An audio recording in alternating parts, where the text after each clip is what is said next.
So there's this new, relatively new, anti-China sentiment that's bubbling up in the country. It's getting worse and worse. I mean, really, COVID was one of the reasons why they were able to ramp that up and, blame the Chinese government.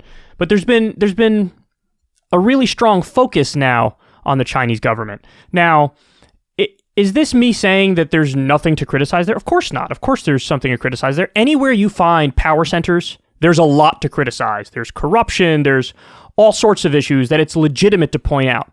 However, when you talk about the U.S. empire, these people do not have principled objections to China on human rights grounds or whatever. They don't care about human rights. We're an empire. We're a bully. We're a thug on the international scene.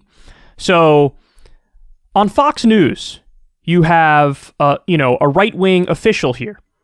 He's going to come on, talk to Maria Bartiromo, and their anti-China segment is going to go off the rails here, and you're going to see this idiot accidentally makes the left's point for us. What about the Democrat agenda? How does that make it tougher to deal with China?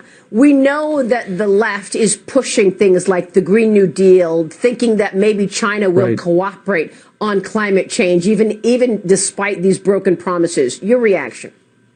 Yeah, so, as bad as the last few days have been for Secretary Blinken and National Security Advisor Sullivan, it gets worse because now your tough talk has been called. They've called your bluff. So it requires tough action. But you've got a president and President Biden, who is part of the Obama-Biden administration, doesn't have a history of that. It was a pattern of 8 years of appeasement of China that allowed for the rise of China. It was those Obama-Biden military budgets that decimated our military and allowed China to rise. And to your point, Maria, what you've also got now is a progressive, socialist, Democrat run Congress that the last thing they want is confrontation with China. It's not part of the progressive agenda. Their agenda is globalization. Their agenda is not confronting, challenging China. They don't want money spent on military budgets, as you point out. They want, from the progressive wish list, they want our money spent on free health care and free college education and Green New Deal. That clip is amazing. That clip is everything to me. So, thank you for making an argument for us. He says that Obama and Biden, their military budgets decimated our military. What on earth are you talking about, son? Listen, we're an empire. We've been an empire for a long time. Everybody go back and look at the size of the military budget under Obama and Biden. And the real problem was they spent way too much, not way too little.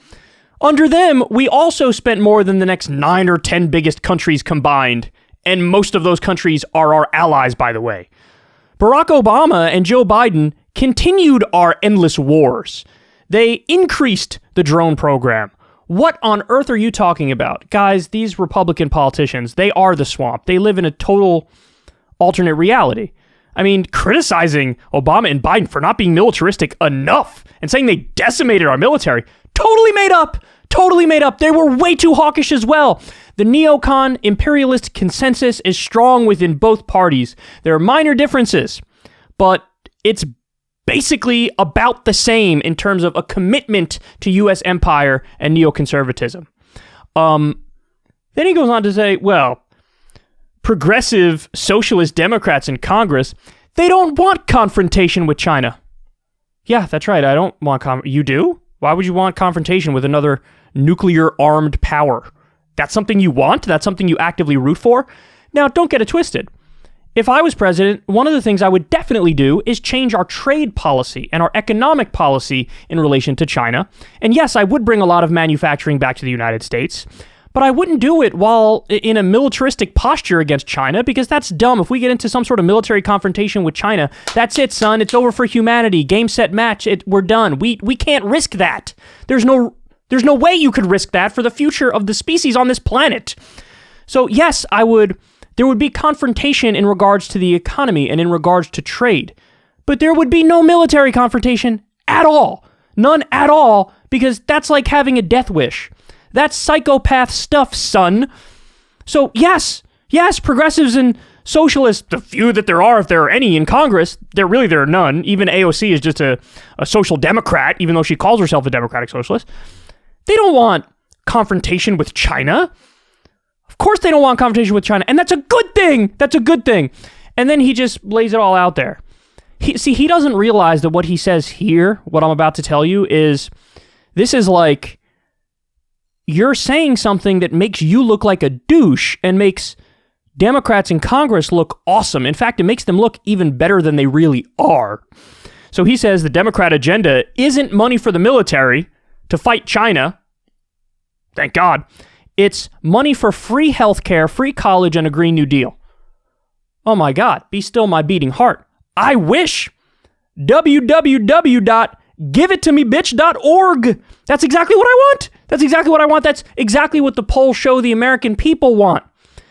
Listen, if all of the American people knew the extent to which we waste money on the military and how we underfund infrastructure and healthcare and college and everything, this would be like a 90% issue.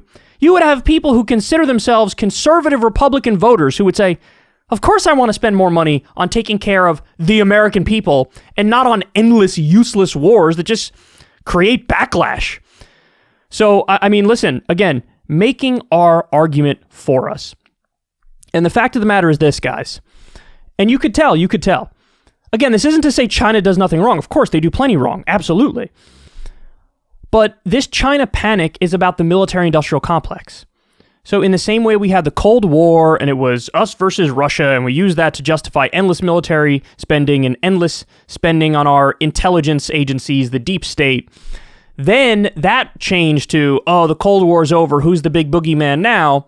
And we had 9/11, so Al-Qaeda was a legitimate boogeyman, but the amount of money we spent, fighting Al-Qaeda, and by the way, they weren't like a nation state. They were a ragtag group of terrorists. Granted, they successfully attacked the U.S., but we used that panic and fear to have bloated military budgets. Imperialism budgets is really what it is. And so it went from the Soviet Union to Al-Qaeda and the war on terror to now it's getting harder and harder to justify the continued spending on those grounds in particular, because people are done with the Iraq war and Afghanistan war. They want us out yesterday. So what do you do now? Well, the Democrats continue to hype up the Russian thing and Russiagate all day long. That can be used to justify endless spending for the intelligence agencies and the military. And now you have a lot of conservatives going all in on the China panic, trying to spend more on those bloated imperialist military budgets. I'm going to repeat it again for the third time in this one segment. That's not to say China does nothing wrong. There are colossal human rights abuses, and yes, if you don't think they're authoritarian, I think you're silly, and I think you're doing apologetics because, in name they call themselves on the left, right? Like they say, oh, we're communist China. Communist my ass cheeks, and not at all, but there are legitimate human rights abuses. However, none of the criticisms coming from U.S. power centers are actually concerned about human rights abuses. They don't care. The idea that the U.S. cares about human rights, are you kidding me? Saudi Arabia is one of our top allies. They behead people in the public square. The idea we care about human rights. We're the violators of human rights. Look at Iraq. Look at Afghanistan. We fund and arm jihadists on the ground in Syria. Does that sound like we care about human rights? General Petraeus is on the record saying, we should arm Al-Qaeda because maybe they should fight ISIS for us. Does that sound like we care about human rights? What a joke, what a joke, what a joke. We used illegal weapons. We used illegal uranium-tipped weapons in Iraq, in Fallujah. There's like a really high cancer rate there, and children are being born deformed because of what we did. We signed off on Israel's use of white phosphorus, another illegal chemical. We don't care about human rights. So anytime you hear us criticize anybody else on human rights grounds, just know it's a thinly veiled attempt to, remain the world's sole superpower and continue imperialism, continue extracting resources from sovereign nations. It's got nothing to do with actual concern about human rights. Now, again, that doesn't mean people aren't violating human rights around the world. Of course they are. It's happening all over the place. But the idea that we need to come in and save the day is ridiculous. If you believe that, you're a clown. You're a joke if you actually believe that that's what we do. So anyway, there you have it. The Chinese panic is in full effect because they want more bloated military-industrial complex budgets.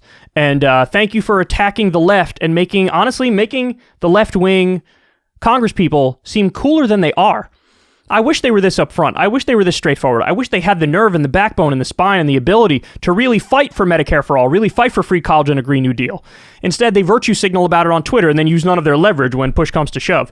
So they're making the left look better than they are, but listen, anybody who hears this who's not completely brainwashed is going to go, that actually sounds better than what we're currently doing. Really? You want to continue to raise the temperature and increase tensions with another nuclear armed power instead of giving your fellow countrymen healthcare?